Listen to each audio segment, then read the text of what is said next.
एक ऐसा भिखारी है जो दिन में जगह जगह जाकर भीख मांगता है और शाम को भीख का पैसा इकट्ठा करके उनसे पिज्जा जैसी चीजें खाता है। दरअसल इस भिखारी का नाम भानु है, जो कि आज सड़क पर भीख मांगने आया। लेकिन भानु देखता है तो एक आदमी अपनी कार में बैठकर मजे से पिज्जा खा रहा था। ये देखकर तो मानो भानु के मुंह में पानी आ जाता। लेकिन बेचारा भानु निराश होकर एक ऑटो वाले के पास भीख मांगने जाता है। लेकिन ऑटो वाला भिखारी को भीख देने से मना कर देता है और कहता है, दिन भर से बोहनी नहीं हुई, मैं तुझे भीख कहाँ से दे दूं। तब भिखारी कहता है, सोचो अगर आप जैसे हाथ पैर मेरे पास भी होते तो मैं भीख क्यों मांगता, कोई अच्छा सा काम कर लेता। तब ऑटो वाला भिखारी को कुछ पैसे दे देता है और तभी रोड पर से एक रैली निकल रही थी। ये देखकर भिखारी रैली में चला जाता है और अपने पैरों पर खड़ा होकर नाचने लगता है। यानी कि भानु के हाथ पैर सही सलामत होने पर भी वो भीख मांगता है। अब शाम को भानु भीख मांगने का काम खत्म करके घर लौट रहा था। तभी रास्ते में एक चिंटू नाम का बच्चा भानु को रोक कर कहता है, लगता है आज तो तुम्हारी अच्छी कमाई हुई है। तब भिखारी कहता है, अरे भीख मांगना कोई आसान काम नहीं है। फिर भानु अपने घर आ जाता है। लेकिन तभी एक पिज्जा वाला आता है जो कि कस्टमर को कॉल कर रहा था। अब भिखारी शाम को अपना पैसा इकट्ठा करके डिलीवरी बॉय से पिज्जा मंगाता है और बड़े मजे से पिज्जा खाने लगता है। तभी बगल में बैठा हुआ बच्चा चिंटू भानु से एक स्लाइस पिज्जा मांगता है। लेकिन भिखारी चिंटू को पिज्जा का एक भी पीस नहीं देता है। फिर अगले दिन भिखारी भगवान के सामने प्रार्थना करता है कि लोगों को मेहनत करने की शक्ति देना ताकि मैं उनसे भीख मांग सकूं। और फिर भानु अपने मुंह पर केवले जैसा काला रंग लगाकर भीख मांगने वाला काम करने के लिए तैयार हो जाता है। ये देखकर भानु का पड़ोसी चिढ़ जाता है और अपने बेटे रतन से कहता है, ये भिखारी तैयारी तो ऐसे कर रहा है जैसे कहीं ऑफिस में जा रहा हो, इसलिए बेटा तुम पढ़ाई में खूब मन लगाना ताकि इस भिखारी जैसा ना बनना पड़े। ये सुनकर भिखारी को गुस्सा आ जाता है और वो अपने पड़ोसी से कहता है, तुमने पूरी जिंदगी मेहनत करके मेरा क्या उखाड़ लिया, आखिर हो तो तुम एक भिखारी के ही पड़ोसी। इसके बाद भिखारी हर बार की तरह अपने भीख मांगने वाले अड्डे पर जाकर लेट जाता है। वहीं पास में काम कर रहे मजदूर भिखारी को देखकर कहते हैं, हमने इससे कई बार कहा है कि जब तेरे हाथ पैर ठीक ठाक हैं तो तू मेहनत करके पैसे क्यों नहीं कमाता, लेकिन उसके बस का तो काम करना ही नहीं है। इस पर भिखारी मजदूरों से कहता है, तुम लोग सुबह से इस चौराहे पर खड़े होकर काम की भीख मांगते हो, अब जाकर तुम्हें शाम को कुछ पैसे मिलते हैं और मैं उतना पैसा भीख मांगकर आसानी से कमा लेता हूँ, तो तुम ही बताओ कि किसका काम बेहतर है। इसके बाद रात को भिखारी और चिंटू थिएटर में फिल्म देखने के लिए जाते हैं, जहाँ भानु अपने पैसों से चिंटू को आइसक्रीम खिलाता है और कहता है, अगर तुम्हें मेरे साथ फिल्म देखनी है तो टिकट अपने पैसों से ही खरीदनी होगी। लेकिन चिंटू कहता है, मैं अपना पैसा मूवी देखने में वेस्ट नहीं करूंगा। तब भानु बोला, जब तुम छोटे थे तो मैंने तुम्हें कचरे के डिब्बे में से उठाया और तुम्हारी परवरिश की, अब जब तुम बड़े हो गए तो मुझे ही सही और गलत का पाठ बता रहे हो। यूँ कहकर भानु अकेला ही थिएटर में फिल्म देखने के लिए चला जाता है और बेचारा चिंटू रात भर थिएटर के बाहर बैठा रहता है और रोते हुए भगवान से कहता है, मैं जब इतनी मेहनत करता हूँ तब मुझे जाकर कुछ पैसे मिलते हैं और भानु को कुछ देर ही भीख मांगने पर बहुत सारा पैसा मिल जाता है, इसीलिए भगवान कुछ ऐसा कर दो कि भानु को मेरे दाल चावल देखकर उसके मुंह में पानी आए। इसके बाद अगले दिन चिंटू के सोचने पर वैसा ही हो जाता है, क्योंकि आज भिखारी को केवल 1 रुपया ही मिला था। तब चिंटू भिखारी से कहता है, मैं दाल चावल खरीदने जा रहा हूँ, क्या तुम्हें दाल चावल चाहिए? इतने में भिखारी कहता है, इस फोटो को चाहने वाले सब्सक्राइब करें।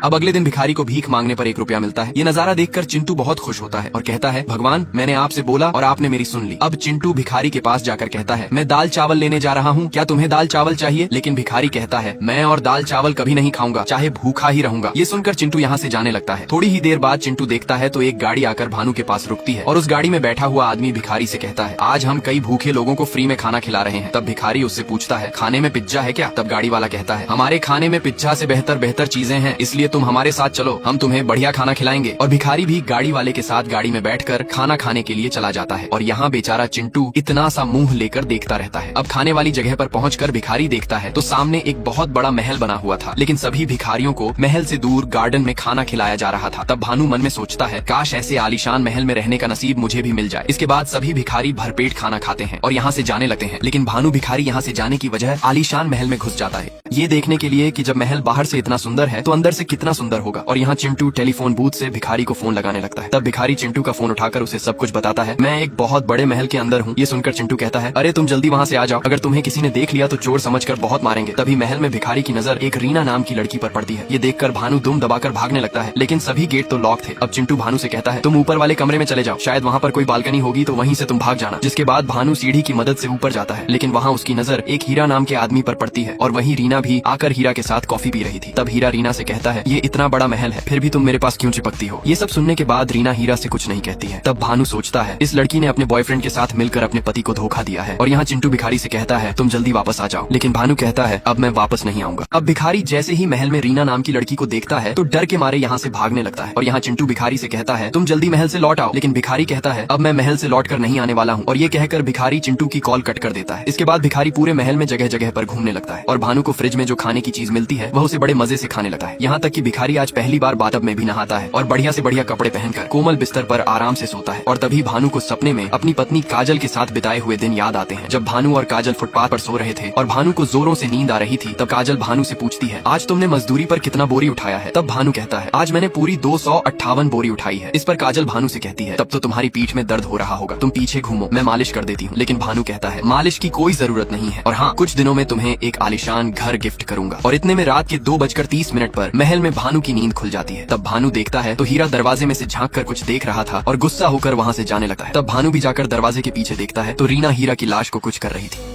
और तभी भानु को हरि का भूत दिखाई देता है, जिसे देखकर भानु डर जाता है और जोर से चिल्ला देता है। उसकी चीख सुनकर रीना भी यहाँ आ जाती है और भिखारी को देखकर तो रीना भी डर जाती है। तब भानु अपनी जान बचाने के लिए यहाँ से भागने लगता है। तभी भानु का पैर सीढ़ी पर से फिसलने के कारण वह नीचे गिर जाता है और बेहोश हो जाता है। जिसके बाद अगले दिन भानु को होश आता है तो वह रीना को एक मोटे आदमी के साथ देखता है, जिसे रीना कुछ बता रही थी। और वह आदमी भानु का फोन चेक करता है तो समझ जाता है कि उन भिखारियों में भानु भी यहाँ खाना खाने आया था। और तभी ये मोटा आदमी नोटिस करता है कि शायद भानु होश में आ गया है, लेकिन यहाँ भानु मरने की एक्टिंग करता है, जिससे मोटा आदमी एक कुल्हाड़ी लेकर भानु को मारने ही वाला था। इतने में भानु होश में आकर मोटे आदमी के सामने हाथ जोड़कर कहता है, मुझे मत मारो। तब मोटा आदमी कहता है, अगर हमने तुम्हें जिंदा छोड़ दिया और तुमने पुलिस वालों को हमारी सच्चाई बता दी तो हम फिर क्या करेंगे? लेकिन भानु कहता है, मैं आपके इस कारनामे के बारे में किसी को कुछ नहीं बताऊंगा, बस आप मुझे मत मारना। तब मोटा आदमी कहता है, ठीक है, मैं तुम्हें नहीं मारूंगा, लेकिन मैं जो कहूंगा तुम्हें वो करना होगा। इस पर रीना कहती है, ये भिखारी कुछ नहीं कर पाएगा। अब मोटा आदमी भिखारी को मारने ही वाला था। इतने में भानु होश में आकर कहता है, प्लीज मुझे छोड़ दो। तब मोटा आदमी कहता है, अगर हमने तुझे छोड़ दिया तो तू हमारे काम के बारे में पुलिस को बता देगा। लेकिन भानु कहता है, मैं आपके इस काम के बारे में किसी को कुछ नहीं बताऊंगा। इस पर मोटा आदमी बोला, अगर तुझे अपनी जान प्यारी है तो हमारा एक काम करना होगा। वो काम ये है कि तुम्हें किसी की नकल करनी होगी। और भानु भी मोटा आदमी का काम करने के लिए हाँ कर देता है। ये सुनकर रीना मोटा आदमी से कहती है, ये भिखारी हमारा काम कैसे कर पाएगा? तब मोटा रीना से कहता है, आजकल भिखारी नकल करने में बहुत एक्सपर्ट होते हैं और ये भिखारी हमारा काम अच्छे से कर देगा। और फिर ये लोग भिखारी को काम के बारे में समझाने लगते हैं कि ये इतना बड़ा महल एक राजा का हुआ करता था, जिनकी कुछ दिनों पहले मौत हो चुकी है, और उनकी एक बेटी मंदाकिनी और एक नाजायज औलाद है, और राजा अपनी प्रॉपर्टी 2 हिस्सों में देने का प्लान बना रहे थे। और आज राजा की बेटी मंदाकिनी अपने बेटे वरुण के साथ यहाँ पर आने वाली है, तो तुम्हें उनके सामने राजा की नाजायज औलाद बनने की नकल करनी पड़ेगी। तब भिखारी कहता है, ये सब तो बाद की बात है, लेकिन तुम्हें तुम्हारे पीछे कोई आदमी नहीं दिख रहा? तब मोटा आदमी कहता है, अरे तुम तो अभी से ही बहुत बढ़िया एक्टिंग कर रहे हो। लेकिन भिखारी एक्टिंग नहीं कर रहा था,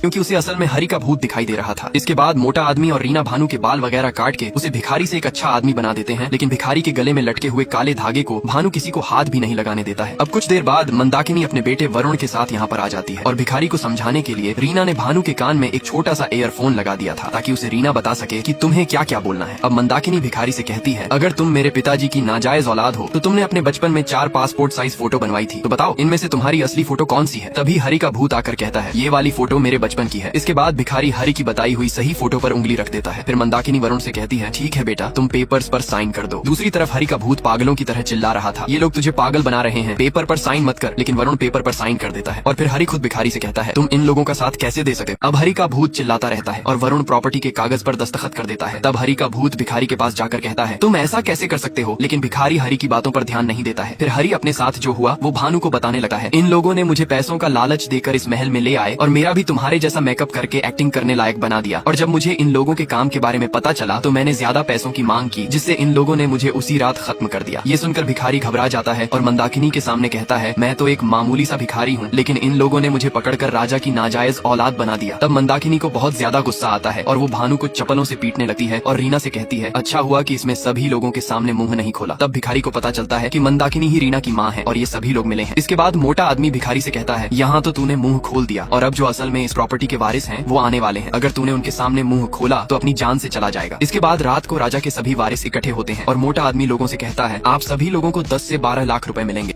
अब मोटा आदमी कहता है कि राजा ने अपनी प्रॉपर्टी में से 10 लाख रुद्र को और 12 लाख कुबेर को और बाकी की बची हुई 299 करोड़ की प्रॉपर्टी अपनी नाजायज औलाद को देने के लिए लिखा है। ये सुनकर राजा के वारिस भिखारी को बाहर निकालकर मोटे आदमी से कहते हैं, राजा अपनी नाजायज औलाद को इतनी ज्यादा प्रॉपर्टी कैसे दे सकते हैं? तो मोटा आदमी कहता है, इसके बारे में मुझे कुछ नहीं पता, अगर आप लोग मेरे साथ बहस करेंगे तो मैं पुलिस को बुला दूंगा। जिसके बाद मोटा आदमी भिखारी को साइड में ले जाकर काम हो जाने के बाद उसका गला दबोच कर मारने ही वाला था। इतने में भिखारी बगल में डले हुए गमले को लेकर मोटे आदमी के सिर में दे मारता है और यहाँ से भागने लगता है। और भागते थक कर एक कमरे में घुसकर अंदर से गेट बंद कर लेता है। लेकिन कमरे में भानु एक वसंत नाम के अंधे आदमी से टकरा जाता है, जो कि अंधे होने की एक्टिंग कर रहा था। तब बाहर से मोटा आदमी कहता है, जो भी भिखारी को मारेगा उसे 15% एक्स्ट्रा मिलेगा। ये सुनकर वसंत अपने कपड़े फाड़कर गुस्से से भिखारी को मारने के लिए उसके पीछे पड़ जाता है और फिर वसंत भिखारी को पकड़कर उसे मारने ही वाला था, लेकिन सभी लोग आकर वसंत को पीछे खींच लेते हैं और कहते हैं अब जो भी भिखारी को मारेगा उसे पूरी प्रॉपर्टी दी जाएगी। ये सुनकर तो सभी लोग भिखारी की जान के दुश्मन बन जाते हैं। अब सभी लोग भिखारी की जान के दुश्मन बन जाते हैं और यहाँ केवल हरी ही है जो भिखारी को बार बार बचा रहा है। दूसरी तरफ वरुण मोटे आदमी का गला पकड़कर कहता है, अरे लालची आदमी, तू हमें धोखा दे रहा था। तब मोटा आदमी वरुण से माफी मांगता है और उसके साथ भिखारी को मारने के लिए तैयार हो जाता है। वहीं भिखारी छुपते हुए एक वासु नाम की लड़की के कमरे में चला जाता है। वासु मन की सच्ची और अच्छी लड़की है। भिखारी वासु से कहता है, प्लीज मुझे इन लोगों से बचा लो, ये लोग 15% के पीछे मेरी जान के दुश्मन बन चुके हैं। तब वासु कहती है, पहले तुम मुझे कोई ऐसी बात बताओ जिसका तुम्हें अफसोस हुआ हो, तभी मैं तुम्हारी मदद करूंगी। जिसके बाद भिखारी बताता है, बचपन में जब मैं छोटा था तो मेरे माँ बाप की डेथ हो चुकी थी और फिर मेरी मुलाकात एक काजल नाम की लड़की से होती है और हम लोग एक साथ ही पले बड़े हुए थे, जिससे हमें एक दूसरे से प्यार हो गया और हमने शादी कर ली। यहाँ तक कि हमें एक बच्चा भी हुआ था, लेकिन किसी बीमारी के चलते काजल की डेथ हो गई। इसलिए मैंने अपने बेटे चिंटू को अभी तक बता रखा है कि तुम्हारे माँ बाप नहीं है, ताकि मैं मर जाऊँ तो चिंटू को कभी अफसोस ना हो। लेकिन अब मैं चाहता हूँ कि मरने से पहले मैं चिंटू को बता दूं कि मैं ही तुम्हारा असली बाप भानु हूँ। ये सुनकर वासु थोड़ी भावुक हो जाती है और भिखारी की हेल्प करने के लिए उसे एक प्लान बताने लगी। अब भिखारी की बातें सुनकर वासु को उस पर तरस आ जाता है और वासु भिखारी से कहती है, अगर तुम्हें यहाँ से भागना है तो एक ही रास्ता है, मैं यहाँ से सैंडर फेंक दूंगी ताकि सभी लोग आवाज सुनकर मेरे पास इकट्ठे हो जाएं और फिर मैं तुम्हें एक व्हील बॉक्स में डालकर अपने गैराज में ले जाऊंगी। वहाँ से तुम मेरे दादाजी की कार से भाग जाना। दूसरी तरफ कुबेर एक भाला लेकर पर्दे की तरफ फेंकता है। वही भाला मंदाकिनी और उसकी बेटी रीना को लगने वाला था, तो वो कुबेर से कहती है, तू पागल हो गया है क्या? तब कुबेर कहता है, मैं तुम्हें मारने नहीं आया हूँ, तुम पीछे मुड़कर पर्दे की तरफ देखो। मैंने नाजायज औलाद को मार दिया। लेकिन फिर जैसे ही पर्दे को हटाया जाता है तो सभी के होश उड़ जाते हैं और मंदाकिनी तो इतनी जोर से चिल्लाती है कि यहाँ वासु सैंडर फेंकती है तो उस पर किसी का भी ध्यान नहीं जाता है और फिर पता चलता है कि पर्दे के पीछे मंदाकिनी का बड़ा बेटा वरुण था, जिसे कि कुबेर ने भाला फेंकर खत्म कर दिया। तभी यहाँ पर इन लोगों का बड़ा भाई रुद्र आ जाता है, जो कि इन लोगों से कहता है शायद वरुण की मौत कुछ देर पहले हो चुकी थी, क्योंकि उसके सिर से बहुत खून बह रहा है। इतने में यहाँ पर वही मोटा आदमी आ जाता है और वो इन लोगों से कहता है, अरे वरुण को किसने मार दिया है? लगता है वो भिखारी बहुत खतरनाक है, हमें उससे बचकर रहना चाहिए। ये एक ऐसा भिखारी है जो दिन में जगह जगह जाकर भीख मांगता है और शाम को भीख का पैसा इकट्ठा करके उनसे पिज्जा जैसी चीजें खाता है। दरअसल इस भिखारी का नाम भानु है, जो कि आज सड़क पर भीख मांगने आया। लेकिन भानु देखता है तो एक आदमी अपनी कार में बैठकर मजे से पिज्जा खा रहा था। ये देखकर तो मानो भानु के मुंह में पानी आ जाता। लेकिन बेचारा भानु निराश होकर एक ऑटो वाले के पास भीख मांगने जाता है, लेकिन ऑटो वाला भिखारी को भीख देने से मना कर देता है और कहता है, दिन भर से बोहनी नहीं हुई, मैं तुझे भीख कहाँ से दे दूं? तब भिखारी कहता है, सोचो अगर आप जैसे हाथ पैर मेरे पास भी होते तो मैं भीख क्यों मांगता, कोई अच्छा सा काम कर लेता। तब ऑटो वाला भिखारी को कुछ पैसे दे देता है और तभी रोड पर से एक रैली निकल रही थी। ये देखकर भिखारी रैली में चला जाता है और अपने पैरों पर खड़ा होकर नाचने लगता है, यानी कि भानु के हाथ पैर सही सलामत होने पर भी वो भीख मांगता है। अब शाम को भानु भीख मांगने का काम खत्म करके घर लौट रहा था। तभी रास्ते में एक चिंटू नाम का बच्चा भानु को रोक कर कहता है, लगता है आज तो तुम्हारी अच्छी कमाई हुई है। तब भिखारी कहता है, अरे भीख मांगना कोई आसान काम नहीं है। फिर भानु अपने घर आ जाता है, लेकिन तभी एक पिज्जा वाला आता है जो कि कस्टमर को कॉल कर रहा था। तभी भिखारी कहता है, पिज्जा मैंने मंगाया है।